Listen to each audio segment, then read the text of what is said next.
get this on that San Francisco train tonight. Another minute and you'd have been too late. I ain't never gonna get caught up. You keep trying, you hear?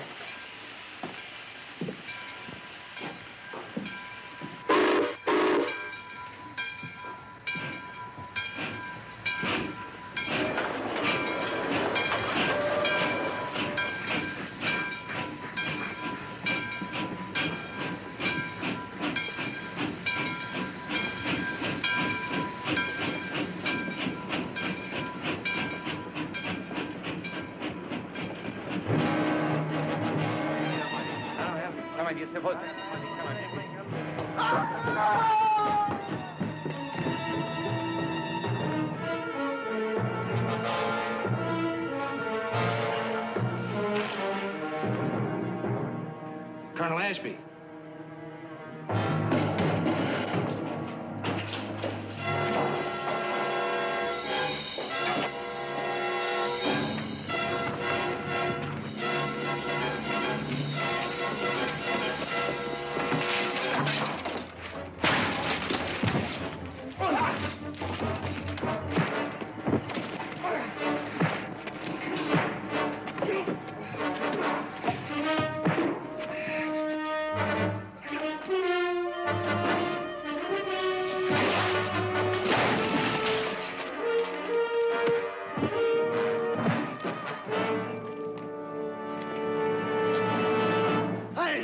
I didn't kill him.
Morning.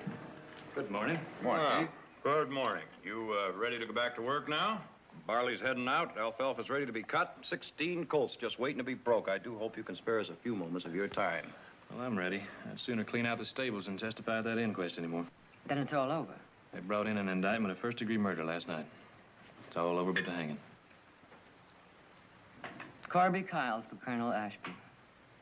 One of the most despicable men in our community, taken in exchange for one of the most charitable, beloved men.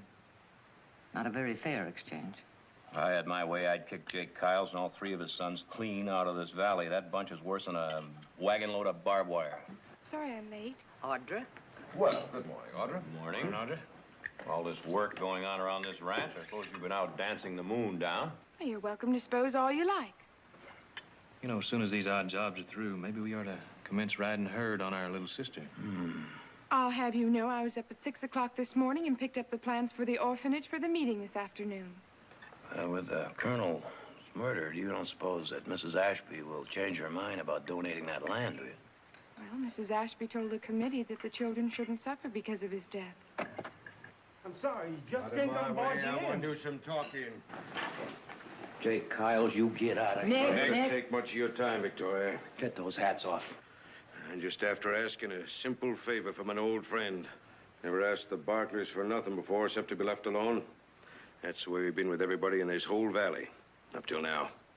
All right. What favor can we do for you? I've been all over town. Ain't a lawyer anywhere that'll even touch my boy's case. They're either afraid of Ashby's name or mad at Kyle's. Jared, he ain't afraid. He's pretty fair with them legal speeches. I'd like to hire him on. You willing? Now, Jake, you think about the reasons those lawyers turned you down. It's probably because they don't believe your son's plea that he's innocent. 'Cause ain't a one of them will even listen to his side. Jared, you're my last hope. I wouldn't have asked you neither if it weren't for the fact that your daddy and me came to this valley together. A member of my family is the prime witness against your son. I thought of that, too. But it ain't as if he's a real member of the Barkley family. Nick. Now, Jake, I'll try and overlook that remark. But you understand this. I'll not accept your case. You're always yapping it up about justice. But when it comes to action, you're like all the rest of them do-gooders do nothing. I'm telling you, the real knife stickers in this town are the high and mighty mucky-mucks like the Bartlett's. Jake, that'll be enough.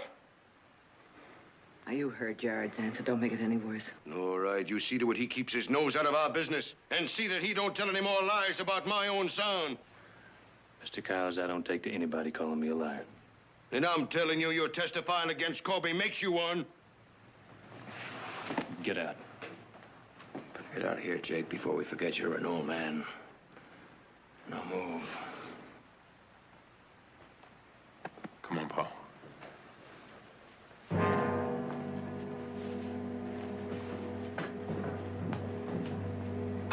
All right, let's finish breakfast.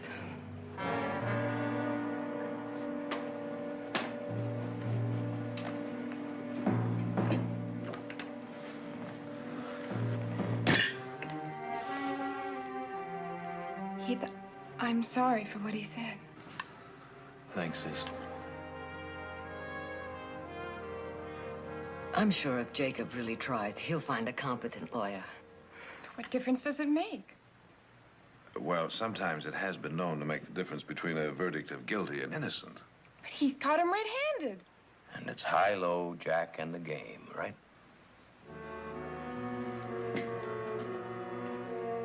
Right.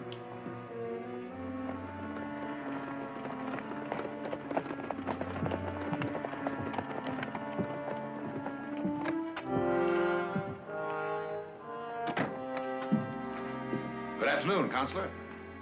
Jared. Clem, how are you? Fine. Good to see you.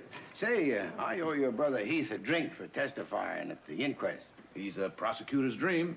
Thank you, sir. Would appear so, but, you know, too bad it cost an Ashby to get rid of a Kyles. Tell me, Clem, is it true that Jacob Kyles can't get anyone to defend his son?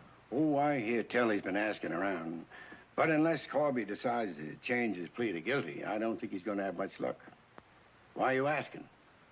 Oh, it's just that he finally got around to asking me. Oh.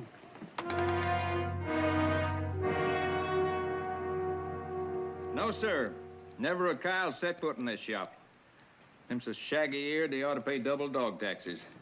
I ain't complaining. I wouldn't want to dull my shears on any of them. Colonel Ashby. Well, they broke the mold when they made him. It was a grand funeral. I shaved him. Quick hanging would be a community service.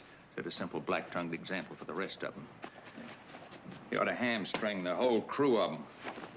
Ought to tie 'em up in a cave, clean 'em out once and for all from the land of civilized people. The only thing, hanging won't bring the colonel back. But at least he wouldn't be able to kill anybody else, that's for certain. Nice talking to you, Slim. Thank you, Miss Barkley. Been nice talking to you. Next. Kyles are a menace to our community. The record shows a history of 14 individual arrests during this past year alone. Corby Kyles himself has been charged with drunkenness, destruction of private property, conspiring to defraud, assault with a deadly weapon, and now we know him to be the lowest of all human beings, a murderer. Don't you think this editorial is just a little prejudicial? You call it prejudicial. I call it the truth. Tell me, George, are all writers so emotional? Or is it just that lawyers are too objective? Jared, I don't understand you. Your own brother is living proof of Kyle's guilt. Oh, I'm well aware of the case against it. I just wonder if you'd print anything for it. Hello, Audra. Well, who are your little friends? Well, these are some of the children whose parents were lost in the epidemic. I'm taking them over to Mrs. Bradshaw's house. There's just no room in the old orphanage. Children, why don't you go on to Mr. Perkins' store and tell him I said to give you each a licorice stick?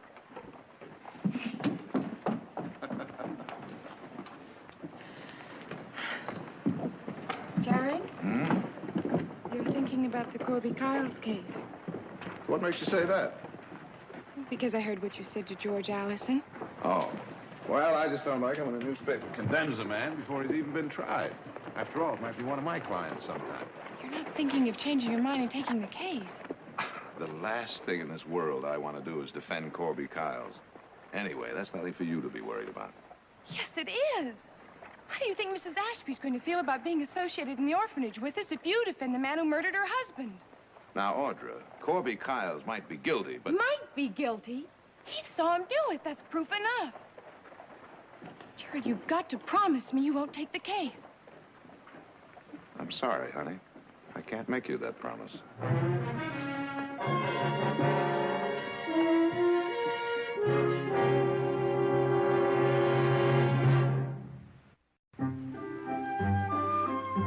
Now you see what I've been doing all year. The new orphanage is going to be as perfect as I can get it. Here are the sleeping quarters, and this is the infirmary we're giving the money for. The pantry, the kitchen, the dining room. What else do these kids do besides eat? They wash and dry dishes. Well, I wouldn't think they'd have time between meals. Oh, don't you worry. They study harder than most children. All right, I'm sold. Anything I can do, you tell me.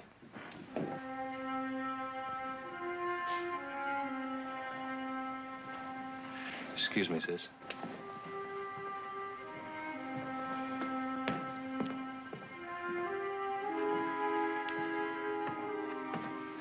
Well, you're home early. Town lost its charm? No, town's fine. Well, Audra seems to think you're going to commence a war against it. Audra jumps to conclusions. Jared, if you knew a man was guilty, would you defend him? Only to save his life by pleading for mercy. Especially if there were extenuating circumstances. But if he claims he's innocent? Well, that would depend on whether I could believe him or not. Do you believe Corby-Kyles killed Colonel Ashby?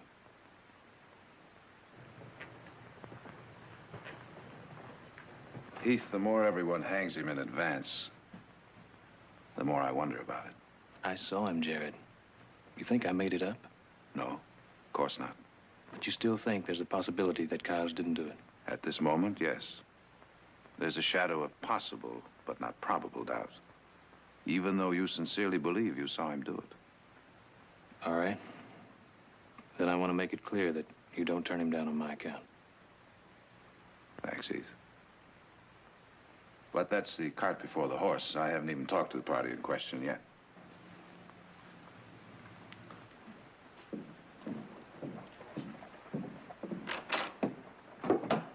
Morning, Fred. Well, I see they're keeping you busy. No, they ain't. And that's what I like about this job. What can I do for you, Jared? I want to see Kyles. What do you want with him? Maybe offer to draw up his will. Can I see him? Come on ahead and waste your time. You ain't got nothing worth leaving as far as I can see. Kyles, you got a visitor.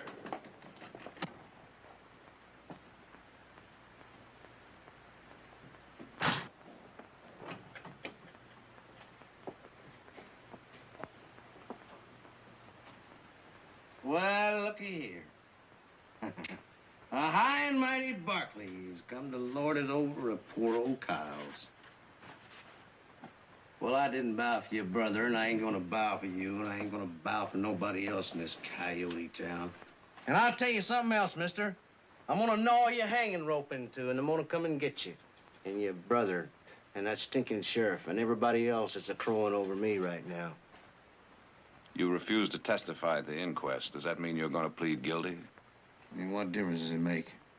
I ain't got no lawyer to prove otherwise. All right, Corby. Did you do it? And what if I say yes? Then I want to know if you're going to plead guilty. Why? Because a lawyer might be able to save your life. My pa said you wouldn't have nothing to do with me. Your paw might be wrong.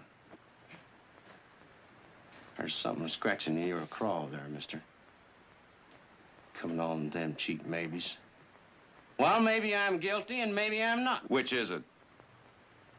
What if I said I'm not for sure? What then? Of course I'm not. And I gotta got a good notion to tell the whole world about this town. It's full of tall, doggy stuffed shirts. They know what I'm around, good as the Kyles. And believe me, mister, I've seen both sides of it. Corby, if I thought you'd level. You Barclays, you ain't got enough to railroad me. So you come here to shut me up, huh? I came down here to consider your case. Now, if you don't want even that, then at least I've satisfied my conscience that I tried. Well, hold on a minute. Keep shirt on. I mean, hog, dog, or devil, I got to have me a lawyer.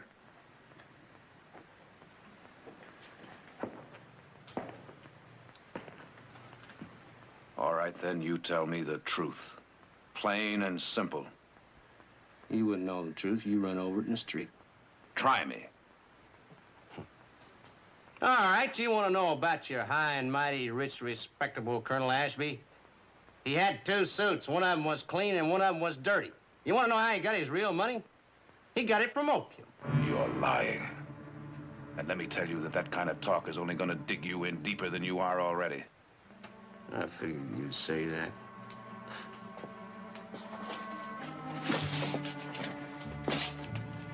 Colonel Ashby was the middleman for the whole of Central California. All I did was carry the stuff to the buyers like the Ipsu Tong. And that's what was going on back there in that alley. It was the payoff from the head Chinaman. It was one of them Chinamans that killed him, not me. Can you identify that Chinaman? No, I can't identify them. They all look alike to me. Like I told you, all I do is carry the stuff. The payoff comes direct. So there I was, back there in that dark alley. I'd come to get my money for my day's work. And I see Colonel Ashby, and I seen a man behind him. And so I yelled to the colonel, "Look out, Colonel!" And he turned around, and that's when the Chinaman, he done it. So I go over to this poor man, and I pull a knife out of him, and I chase that Chinaman. And that's when your brother, he jumped me.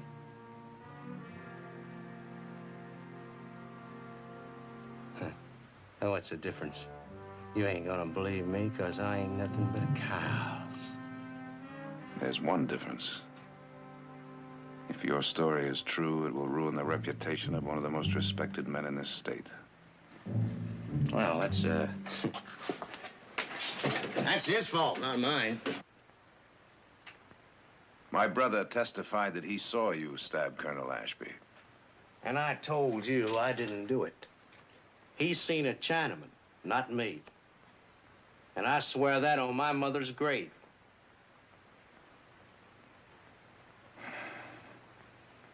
Your story is so bad, I'm almost tempted to believe it. Well, thanks, Jared. Don't you ever call me Jared.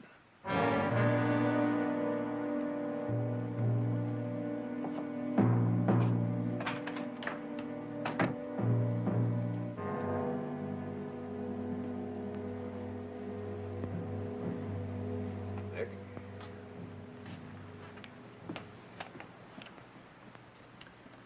Is it true? What? You're gonna defend Kyle's? No. But it's true I'm thinking about it. You're gonna think yourself right into a hole, brother. The more you think, the deeper you're gonna get. No, Nick, I'd say it's more like treading water. Looking for a bottom that should be there, but isn't. Well, I just don't see feeling sorry for Kyle's. They came here with the same chances our parents did. The same kind of land. And enough land to keep 3 boys out of the trouble that they're always in. Look, why don't you give some of that good advice about how to run their place to them? Because it's none of my business giving advice to people that don't want it. Jared, how long has it been since you've been out to Kyle's place? A long time. Why? Well, why don't you take a ride out there? Maybe you can find that bottom you're looking for.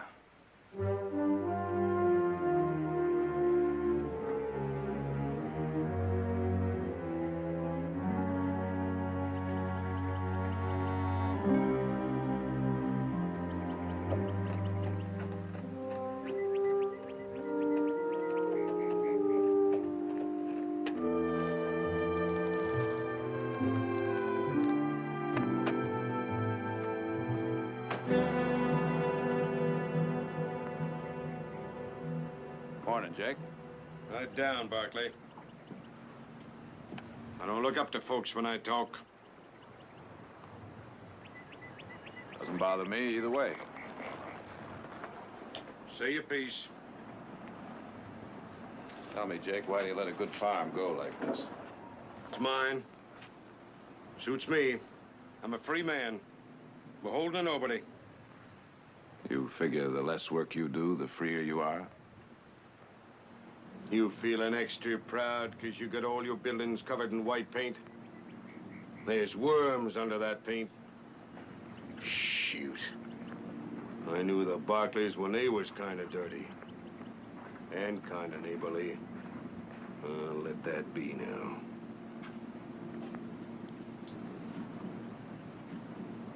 Morning, boys. But you didn't come all the way over here just to insult me. Maybe you came over to tell me your so-called brother decided against testifying. No, I'm afraid not, Jake. I just came over here to see if you're having any better luck getting a lawyer for Corby. None. You all are the same stripe. Soon as one of you hears a Kyle's within 18 miles of a crime, you right away figure it's him what done the dirty work.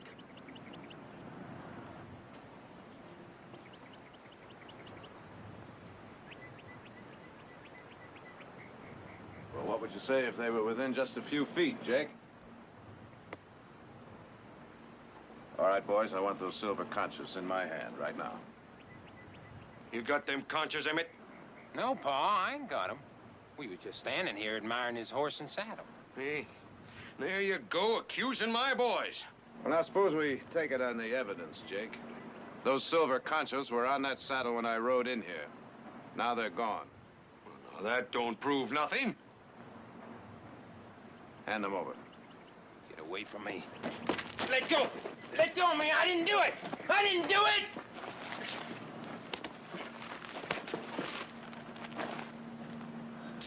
Oh.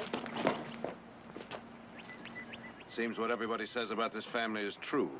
You've never known an honest day's work or an honest dollar. Just a minute, Barkley. You don't seem to know a joke when it's played on you. Corby a joke, too? Hold on now. Takes a brain like a slippery water snake to blame Corby for them boys' foolishness. Besides, Corby's my burden, not yours. And you seem to be doing everything in your power to keep it that way, Jake.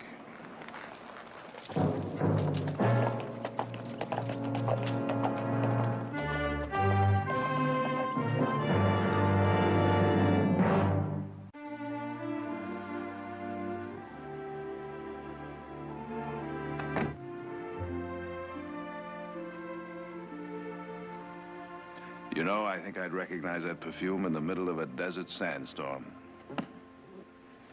My, you look as lovely as summertime itself. Thank you. What brings you to town? Oh, the place to discuss law is in the lawyer's office, not at a breakfast table. Very well, madam. Would you please state your legal problem? Jared, there's nothing in the law that says a lawyer has to defend any special person. I mean, a lawyer has the right to refuse the case if he so chooses. If he has a good enough reason. No, there's nothing in the law that mentions he has to defend any special person. But when a lawyer takes his oath, he swears to defend justice and the Constitution. Audra says the committee believes that Mrs. Ashby will change her mind about giving the land to the home if you defend Corby Kyles. Yes, I've heard that. But in theory, that should have no bearing on the case. If you do take the case, that means you will attempt to discredit Heath's testimony. If I take the case. Jared, from the day Heath came to us, he's had to prove to the people in this valley that he's the equal of anyone, that his word counts no less than any other Barkley. Oh, Mother, don't you think I've thought about that? You know I don't want to hurt Heath, but he's told me he doesn't want to influence my decision either. Nonetheless, you will hurt him. Yes. So that puts me nicely in the middle, doesn't it? Sure. I promise you, I will carefully consider everything you've said to me.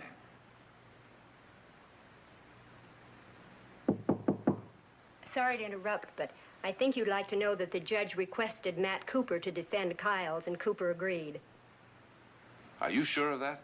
Yes, sir. Well, amen to that problem. The usual tempest in the teapot, hmm?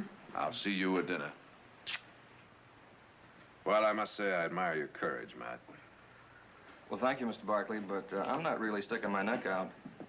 You see, the judge promised to send a personal note to Mrs. Ashby explaining the court's position in having to assign a lawyer when the defendant couldn't get one, and my obligation to accept the assignment. Still, you could have found an excuse to get out of it. Well, since the judge protected my future, I was glad to get a chance at the experience. Well, I admire your honesty. Good luck, Matt. Mr. Barkley, losing this case, do you think that can hurt my career? Not if you do a good job. What makes you think you're going to lose it before you've even begun your preparation? Well, I talked to Kyles. He's guilty. You can see it in his eyes. He's a killer.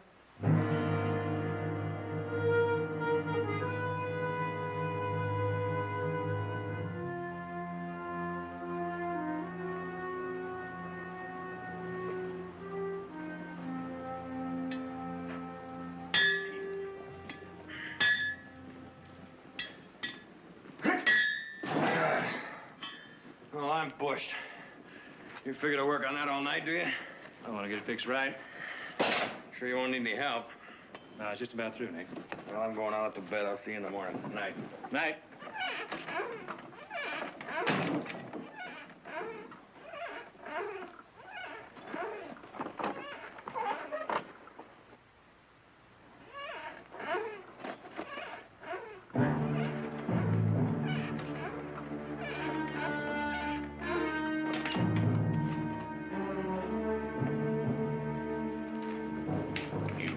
Right there, boy.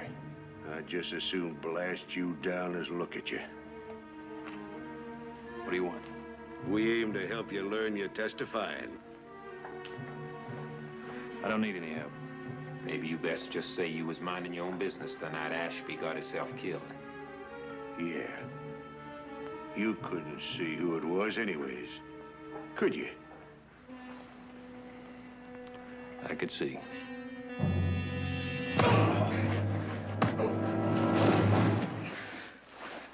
Just don't you tie in Corby Kyles with no knife, no alley, no killing. I caught Corby red-handed. You're wrong, mister. Maybe dead wrong. You don't want to get your family into trouble, do you? If it takes burning out that fancy house or if it needs killing cows, it'll be done. And that prissy sister of yours, she could easily end up on a boat to China, and it's a long, long way back.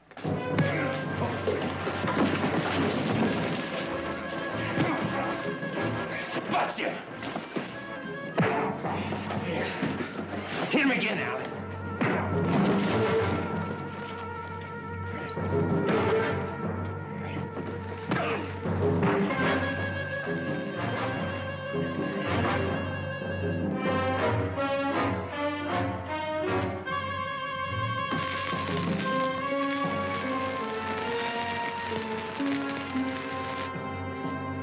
You better listen now. Get it right. You testify the wrong way, and we'll come back and put this brand so it'll mark you for life.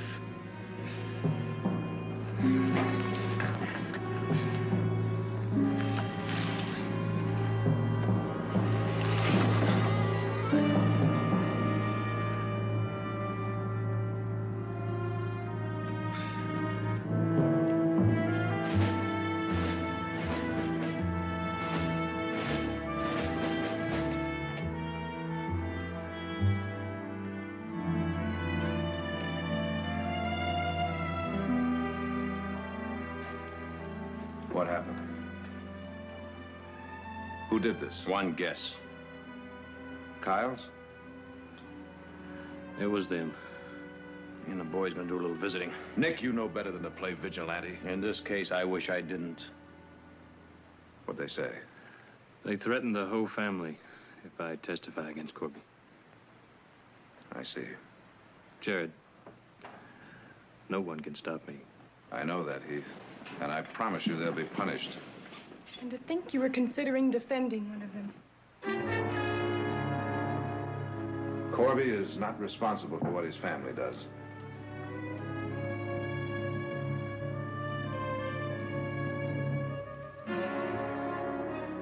I'm taking the case. You can't. No. I thought Matt Cooper... He was. But what chance does a man have when his own lawyer is convinced he's guilty?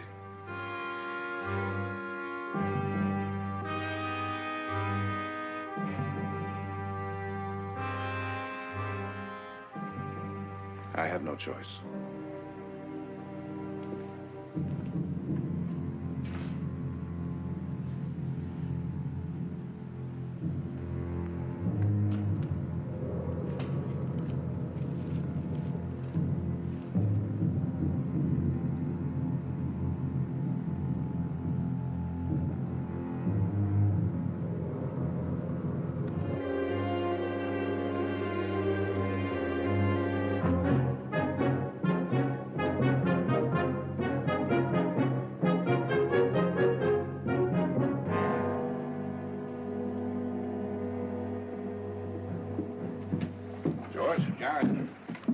Tell me why one of our leading lawyers has taken it upon himself to go against the best interests of the town, his family, and himself?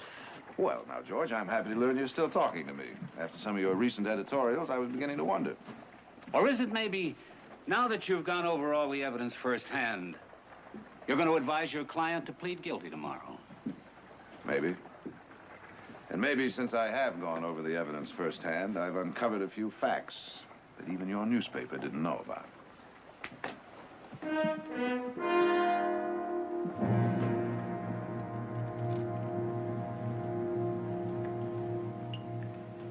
Here's to success. And the harvest. Yeah. Audrey, you look lovely. Thank you. Well, now, Audra, I've been in the county seat and a good many other places, but that's the first time I've ever seen a dress like that. Sort of resembles that new filly, except you can see more brisket than fetlock. Yeah. I do believe it's one of those new horse blankets just came out this year. You've heard about it, Mother. It's supposed to be good for circulation. Oh, hush up, you farmers. You wouldn't know a fancy dress from a sassafras patch. Come on, let's have dinner. Yeah.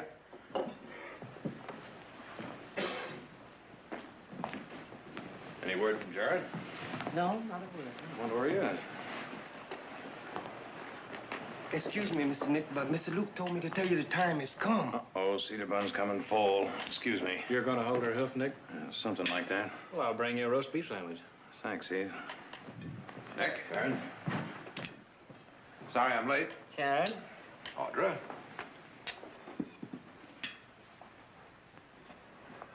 Heath. Okay.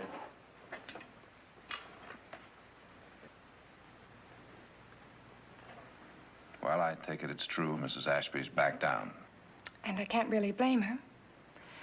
So I guess there'll be no new orphans home until we find a new piece of land. Audra, I guarantee you'll have it. No, it isn't just the land or even the money.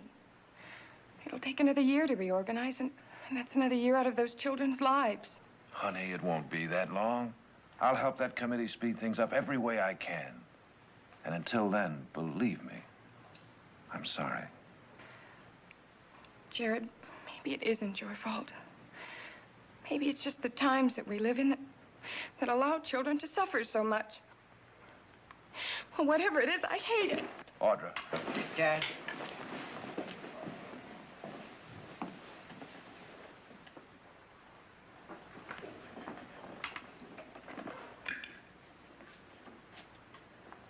Needless to say, I'll be glad when this trial is over. You think you got a chance, Jane? Good one, based on what I've got. Only I've heard that Green has a surprise witness. That worries me. And I don't.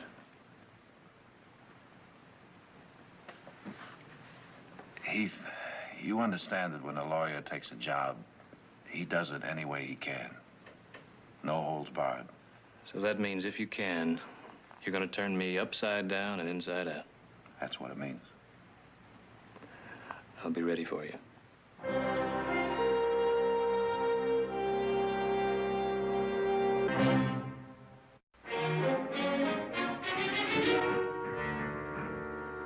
Your Honor, I intend to prove beyond a shadow of a doubt that Colonel Ashby could only have received the fatal wound in the hand of the defendant. Now, Mr. Kiles, when questioned by Mr. Barkley, you stated that this here knife is your personal property. Yeah, that's my knife. I made that knife myself. And this knife belongs to you, too, doesn't it? I told you that that's the knife I pulled out of Colonel Ashby's stomach before I chased the Chinaman that stabbed him. In your testimony, Mr. Kiles, you said you wouldn't own a knife like this. Now, why should we believe you? Can I show you something?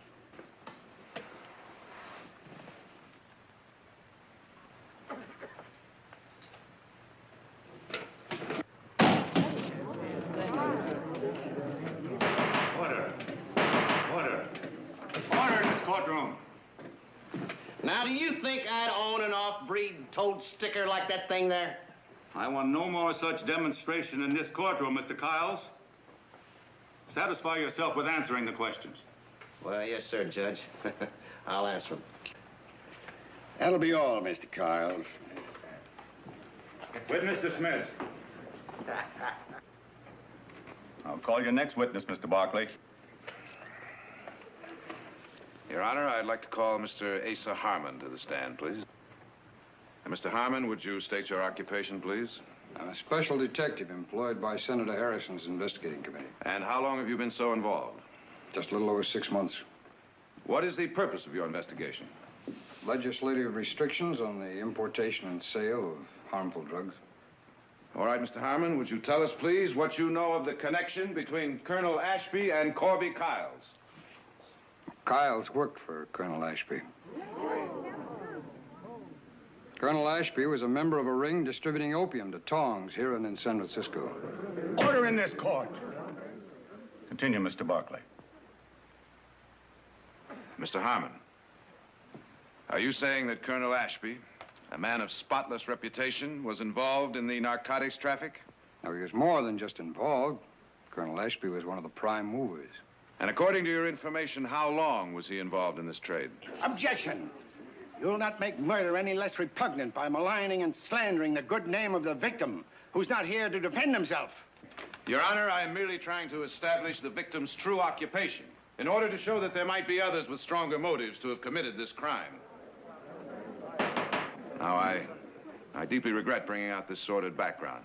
However, I am sworn to defend my client by all possible means. Objection overruled. Please answer the question, Mr. Harmon. How long was he so involved? We have records showing that Colonel Ashby has been involved in the narcotics trade for over a period of 20 years. Then it is credible to believe that he may have made an arrangement to meet somebody else, possibly a member of the Tong, in the alley that night. Yes, sir, I would say so. Now, Mr. Harmon, would you tell us, please, what you've been able to find out about the narcotics traffic and how it operates? Yes, sir. Stuff is imported into this country, diluted, repackaged, and then distributed to various cities and communities. The original investment pays off at about 1,000% profit. The addict becomes a virtual slave to his supplier. Congress is presently working on legislation which will make the public sale of harmful drugs illegal. You tell him, father, you tell him. Order.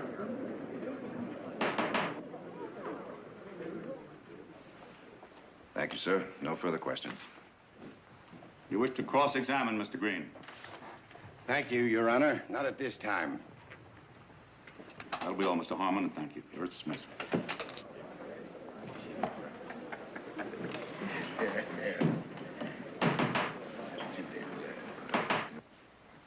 Are you ready to call your next witness, Mr. Barkley? I am, Your Honor.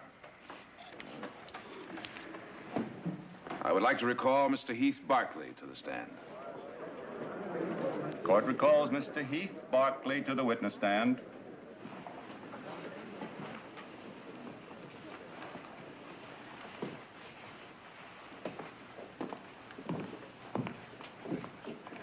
Mr. Barkley, you're aware that having been sworn in before, you're still under oath to tell the truth? Yes, sir. Be seated.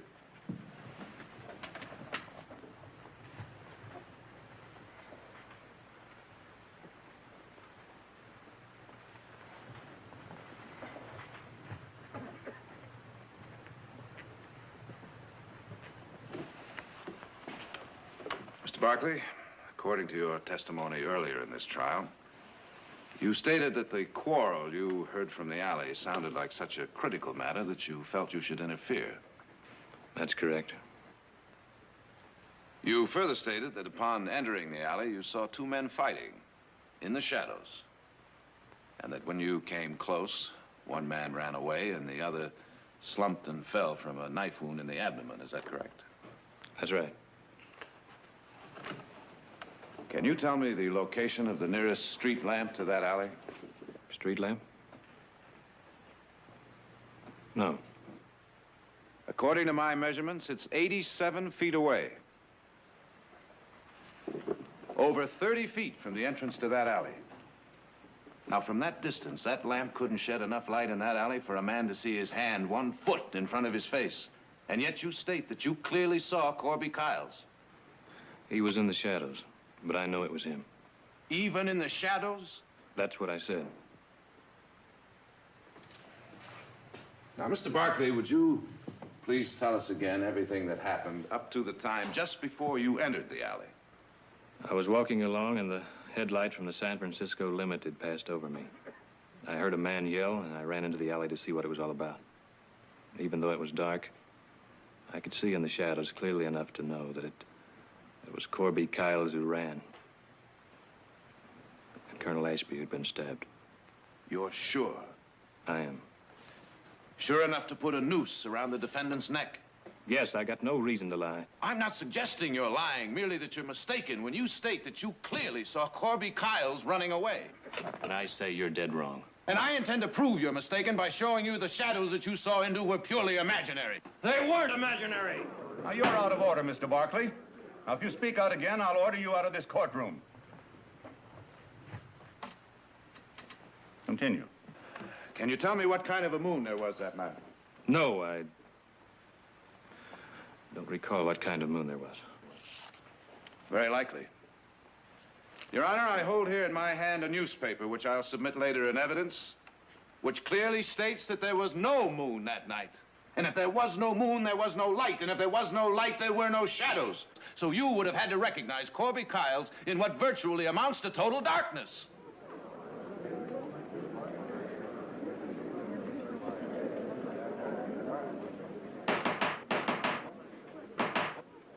Now, I submit to you that this is really what happened. From the sounds you heard in the alley, it was clear to you that somebody had stabbed Colonel Ashby and run away. Now, you chased after that man in the total darkness, and you stumbled on Corby Kiles.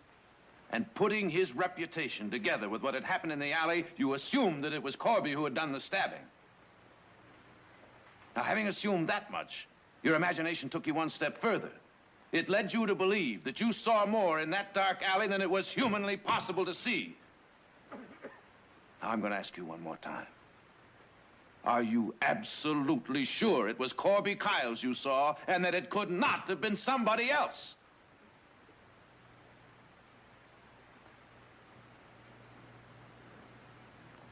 No. I guess I'm not sure after all.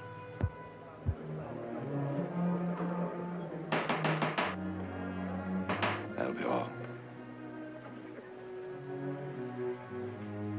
Any further questions, Mr. Green? None, Your Honor.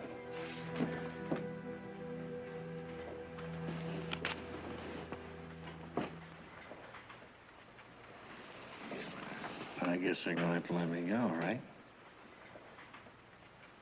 Your chances look pretty good. Your Honor, I would like to call one more witness at this time. Mr. Henry Bingham. Mr. Bingham, You're a train engineer in the Northern Division, is that right? Yes, sir. Now, where were you this month? On the night of the 15th at 11:30 p.m.? I was just heading number 9 out for San Francisco. I was a couple of minutes late. Did you know Colonel Ashby? I'd seen him up and down the line for years. Now, Mr. Bingham, would you please tell the court in your own words exactly what you saw that night as your train left the station? Yes, sir. I just cleared the last switch and was watching ahead. And straight into the light of my engine, I seen these 2 men fighting in the alley. Well, now, how long did the light from your engine shine on the fight? Couldn't say for certain, but it was long enough to see them both clear. Well, go on, Mr. Bingham. Tell us, who did you see? The one that was well-dressed I recognized right off as Colonel Ashby. The other one I recognized at the same time. What was the other man wearing? Farmhand dress is the best I can tell you. Well, now, Mr. Bingham, I can readily understand how you might have recognized Colonel Ashby right off, but how can you be so sure of this other man? I saw his face real clear, and I'd know his face from any other in a second. Oh, well, now, why is that? I'd seen him many times hanging around the station when I was changing trains. Never knew his name, but I'd never forget his face. Mr. Bingham, why has it taken you so long to come back here to testify? When I read about Heath Barkley catching him red-handed, why, I figured it was cut and dried, without my having to come down here to say my piece. Then I read about the trial going on, and I sent the telegram. Could you make him shut up? Could you make him shut up? Mr. Bingham, about the man you saw that night fighting with Colonel Ashby in the alley, is he here in the courtroom? He is. Would you point him out, please? I'll kill him. I swear to you, I want to kill him. That's him. The man you call Corby Kyles. He didn't do it. He didn't.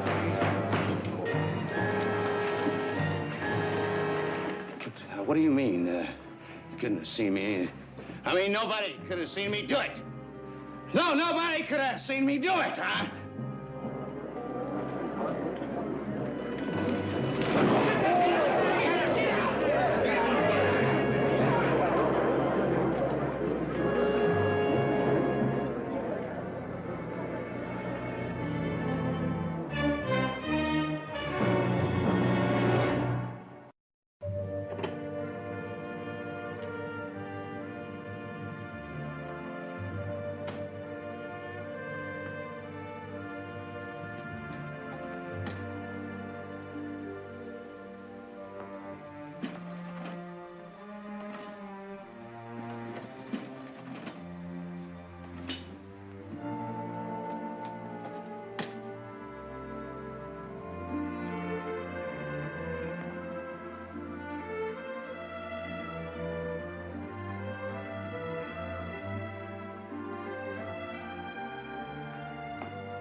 I'd like to propose a little toast.